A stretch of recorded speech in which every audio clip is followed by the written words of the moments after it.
ថ្ងៃនេះយើងនិយាយអំពីជំនួយមួយក្នុងចំណោមជំនួយជាថវិកាណាក្នុងចំណោមជំនួយផ្សេងទៀតរបស់ LACAF Caisse d'allocation familiale មានអ្នកច្រើនដែរគាត់សួរខ្ញុំអំពី prime d'activité prime d'activité គឺជាជំនួយមួយក្នុងចំណោមជំនួយផ្សេងទៀតបើសិនជាយើងចង់ដឹងថាយើងត្រូវចូលក្នុងលក្ខខណ្ឌគេហៅថា condition eligible ចូលក្នុងលក្ខខណ្ឌដែលយើងអាចទទួល prime d'activité បានឬក៏អត់សូមយើងចូលទៅមើលនៅក្នុង LACAF ខ្ញុំនឹងប្រាប់បន្តិចបន្តួចអំពី condition ឬក៏មួយយើងទៀតយើងថាអូខ្ញុំមាន CAF ឡា CAF នឹងនៅជិតផ្ទះខ្ញុំយើងទៅសួរខ្លួនឯងដោយផ្ទាល់ប៉ុន្តែមុននឹងយើងទៅសួរគេ condition មួយដែលយើងគួរដឹងហើយត្រូវតែដឹងគឺយើងជាអ្នកដែលរស់នៅប្រទេសបារាំងដោយស្របច្បាប់ណាបានន័យថាយើងមានទីត séjour ហើយយើងនៅយ៉ាងតិចណាស់5ឆ្នាំហើយក៏យើងបានយ៉ាងហើយអាយុគឺ18ឡើងទៅនេះគឺ condition មួយក្នុងចំណោម condition ផ្សេងទៀតដែលអាចទទួល prime d'activité ពេលដែលយើងដាក់ demande somme គឺយើងចូលទៅក្នុង espace personnel ពីព្រោះម្នាក់ត្រូវមាន espace personnel បើយើងអត់មានទេយើងត្រូវដាក់ demande somme d'abord ណា telephone ទៅ LACAF ធ្វើ espace personnel សិនបើយើងអាចដាក់ demande somme prime d'activité បាន prime d'activité បើយើងបកឲ្យចំថាជំនួយក្នុងសកម្មភាពឬក៏ស្អីដែលយើងបានធ្វើការអញ្ចឹងណាអញ្ចឹងយើងថាអញ្ចឹងខ្ញុំចូលក្នុងលក្ខខណ្ឌនឹងមួយហើយក្រោយមកគេនិយាយអំពីប្រាក់ខែអញ្ចឹងទៅ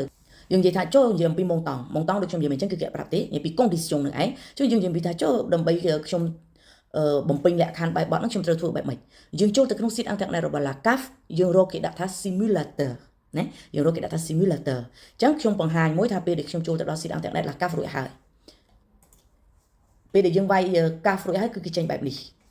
ចាំមើលណាខ្ញុំបង្ហាញនៅក្នុងអេក្រង់ telephone ordinateur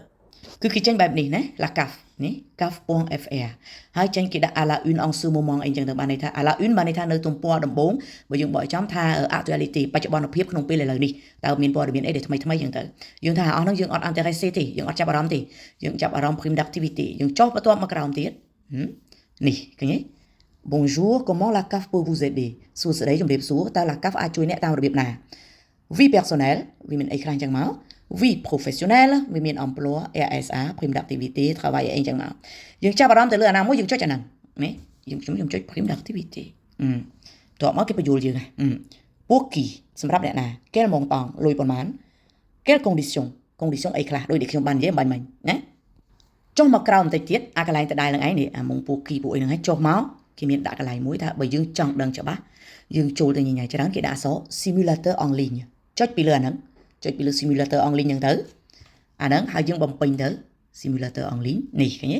estimation ការប៉ាន់ស្មានថាតើយើងបានប៉ុន្មាន fiche de paye ត្រូវមានប្រាក់ចំណូលប្រាក់អីយើងនៅក្បែរខ្លួនដើម្បីយើងចុចបន្ទាប់មកយើងថាអូខ្ញុំមានអស់នឹងត្រៀមចិត្តខ្លួនហើយខ្ញុំចុច commencer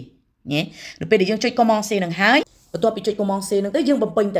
ស្អីដែលគេសួរថាអូប្រាក់ខែប្តីអ្នកឯងព្រោះធម្មតាហ្នឹងគឺមានប្តីប្រពន្ធកូនសម្រាប់ prime d'activité ហ្នឹងណា